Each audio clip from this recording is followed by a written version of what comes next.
My name's Blaine Price. This is an instructional video on how to team rope. My instructor is Mike Lemons, and this is for the computer and agriculture class.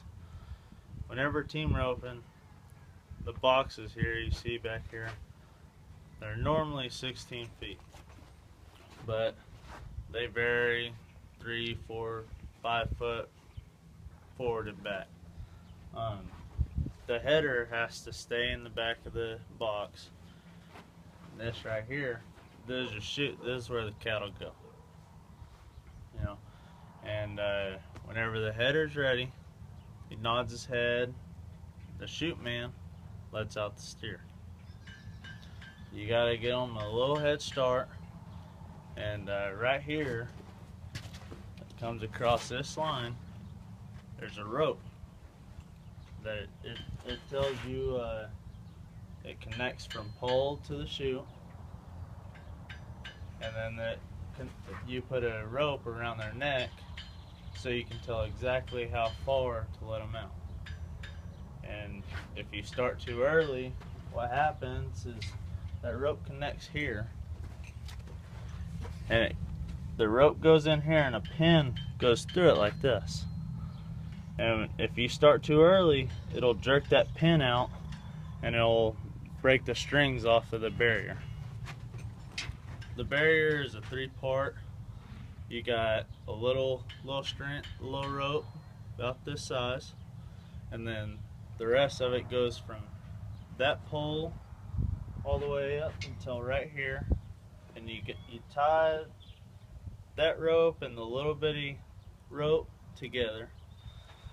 And then you come back here and the rope comes down here and around and it goes on their neck.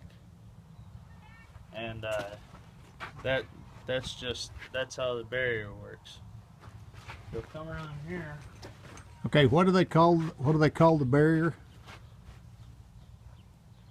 The Hallettsville barrier. Yeah, Hallettsville barrier. And it was designed by a lawyer in Hallettsville, Texas. Yeah. Right? Okay. Yes, good. This is your main ingredient to team roping right here. This right here, this is your bit. It goes in the mouth. This right here that connects to the bit is their bridle. And this right here, this is their tie down. And this strap, it'll go underneath them right here so they can't raise their head up too high and get all in your way. This is your saddle pad and blanket, cinches and all that other such. And this is your rope. This piece right here, it's usually pig skin or something like that, and it's called your burner. And this that your rope slides through, this is your Honda. And then this is a Heat Classic extra soft, and this is what I had with. When choosing a head rope in the store, they'll have zip ties on them. You want to get one where the eye is either here or a little off to the right. If it's over here to the left, what happens is whenever you break it in, that Hondo ends up staying like this. So it's very important whenever you're picking out a rope to make sure that everything is right on your rope. When roping, you want pretty good size. There's a few things to remember whenever you're trying to rope a steer. It's for one, you have to have a flat, level swing ground, and whenever you're delivering, you always deliver with your pinky, and then you finish with your index finger. So basically, I'll show you over here on the dummy. Show us how you keep the loop open. Show us a little about the spoke of your rope. Okay. Spoke. What the spoke is, It's what's in between the Honda and your hand. So right here, I don't have that much spoke. What happens whenever you do that is your rope gets too big and your rope ends up crossing over like that whenever you're trying to rope. Okay, thank you. If you have that much spoke, when you go to feed, usually your Honda will slide and it'll end up like this, and you can't rope like that. You know, I always learned before I could handle a rope, hand goes at 12 o'clock, Honda goes at 3 o'clock. And that's just the right amount.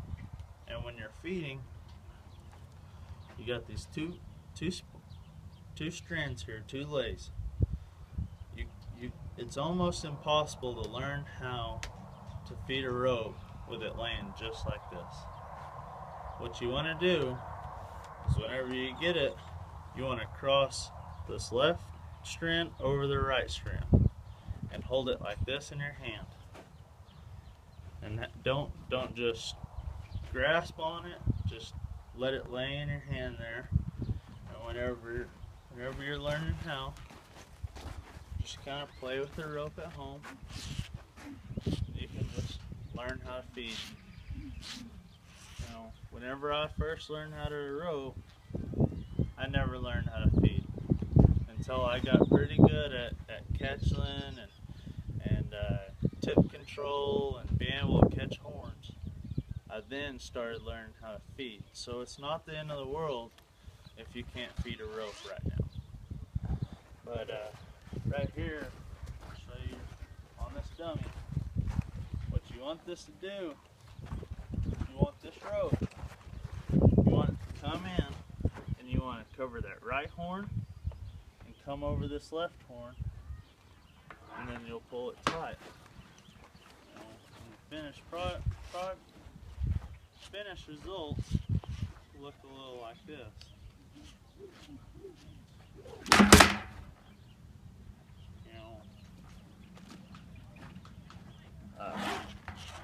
Tip control is everything.